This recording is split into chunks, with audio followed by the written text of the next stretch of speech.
آدمی کو پیسے ملتے ہیں تو اس کے لیے دن بھی کام کرتا ہے، رات کو بھی کام کرتا ہے، نہ دن کو دیکھتا ہے نہ رات کو دیکھتا ہے، نہ گرمی کو دیکھتا ہے نہ سردی کو دیکھتا ہے، نہ دھوپ کو دیکھتا ہے، نہ غم کو دیکھتا ہے نہ خوشی کو دیکھتا ہے، بس وہ کام ہی کام کرتا ہے۔ کام صرف اس کا معیار ہوتا ہے کہ بس مجھے کام کرنا ہے، مجھے پیسے کمانا ہے، مجھے اپنے آپ کو بڑا آدمی بنانا ہے۔ تو اللہ نے اعمال پر جنت کا وعدہ کیا ہے، اور جنت ہماری سوچوں میں آ نہیں سکتا۔ من لا عین رأت، آنکھوں نے دیکھا نہیں، ولا اذن سمعت، کانوں نے سنا نہیں، اور دل میں اس کا خیال بھی نہیں گزرا۔ اور اس میں کیا ہے؟ وَلَكُمْ فِيهَا مَا تَشْتَهِي أَنفُسُكُمْ، جو تم چاہو گے وہ جنت میں ملے گا۔ وَلَكُمْ فِيهَا مَا تَدَّعُونَ، جس چیز کی بھی تم کو پکارو گے وہ تمہارے سامنے آ جائے گی۔ یا اللہ مجھے بہت بڑا محل چاہیے، اللہ تجھے محل دے گا۔ یا اللہ مجھے تخت چاہیے، اتنا تخت دے گا، اتنا بڑا تخت انسان کو اللہ دے گا کہ اس کی لمبائی 80 سال کی ہوگی، 80 سال۔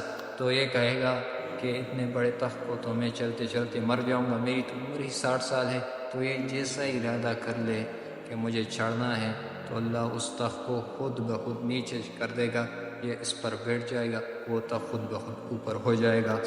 اللہ نے اس کے لیے باغات تیار کیے، اس میں میوے ہے، ایک انار 12 آدمیوں کے لیے کافی ہو جائے گی۔ تو یہ کہیں گے اگر یہ مجھ پر گرا تو میں تو مر جاؤں گا، تو اللہ اس کا قائد بڑھا دے گا اور یہ اس کا قد بہت بڑا ہو جائے گا۔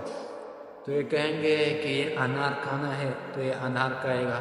اور انسان تو بہت سست ہے کہ بھئی ہر وقت درخت کے پاس جانا بھی مشکل ہوتا ہے، تو اگر میرے پاس خود بخود آ جائے تو اللہ کہیں گے وہ میرے بندے، تو نے بہت تکالیف اٹھائی ہے، تو بہت تکا ہوا ہے، تو لیٹ کر کا، بیٹھ کر کا، پکار کر کا یا نہ پکار کر، صرف دل میں ارادہ کر، وہ پل، وہ درخت کا پل وہ خود بخود آ جائے گا، اور وہ اپنا پل اس کے منہ میں ڈال کر یہ صرف چبائے گا، اور جیسے ہی چبانے لگے گا اور یہاں حد تک پہنچے گا تو یہ کہیں گے کہ یہ تو کیلا تھا، میں چاہ رہا ہوں کہ اب انار کھاؤں، لیکن یہ نوالہ جو میرے حلق میں یہ کیلا ہو جائے، تو اللہ اس کو حلق میں کیلا بنائے، تو اللہ اس کو یہ سب کچھ دینے والا ہے۔ یہ کہیں گے مجھے عورت چاہیے، اللہ کہیں گے اس سے رک جاؤ، میں تمہارے لیے جنت کی عورت سے شادی دوں گا۔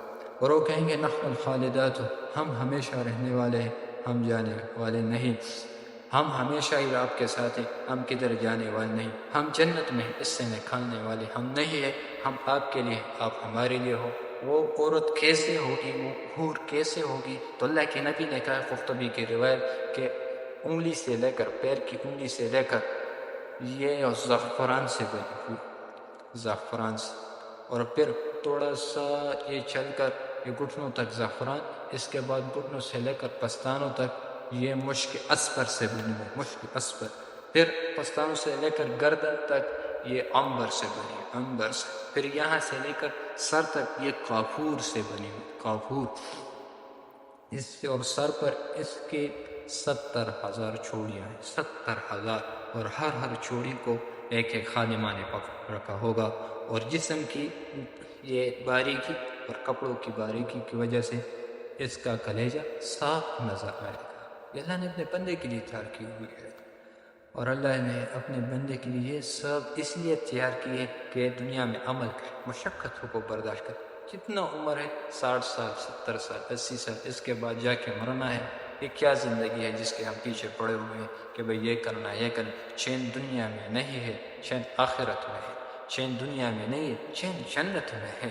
ہم سکون چاہتے ہیں، سکون اللہ کے غلامی میں ہے، پیسوں کے غلامی میں نہیں، لوگوں کی غلامی میں نہیں، کسی کے سامنے جھکنے میں نہیں، صرف اللہ کے سامنے جھکنے میں یہ سکون ہے اور عزت ہے۔ اگر یہ پیشانی اللہ کے سوا کسی اور کے سامنے جھکے تو یہ ذلت ہے۔ اور ایک فرشتہ یہاں پر بیٹھا ہوا ہے کہ جو اللہ کے سامنے یہ پیشانی آپ جھکا دیتے ہو، یہ اللہ اس کو عزت دے دیتا ہے، اور جو پیشانی آپ مخلوق کے سامنے جھکا دیتے ہو تو وہ فرشتہ اللہ نے مقرر کیا ہو، اللہ آپ کو اس سے ذلت دے، عزت کبھی نہیں دے، آپ ہمیشہ ذلیل ہوگے، کبھی عزت کا نام نہیں پاؤ گے۔ تو اس لیے ہمیں اللہ کو لینا چاہیے، محمد مصطفیٰ صلی اللہ علیہ وسلم کو لینا چاہیے، تو ہماری دنیا بھی بنے گی، آخرت بھی بنے گی۔ تھوڑی سی زندگی ہے، گناہ کیے ہوئے توبہ کرو، اور اگر کوئی کمی ہے تو پوری کرو. قضا نماز ہے اس کی قضا لو. بھائی کہ مجھ سے فلاں نماز قضا ہوئی، اللہ میں آج سے شروع کرتا ہوں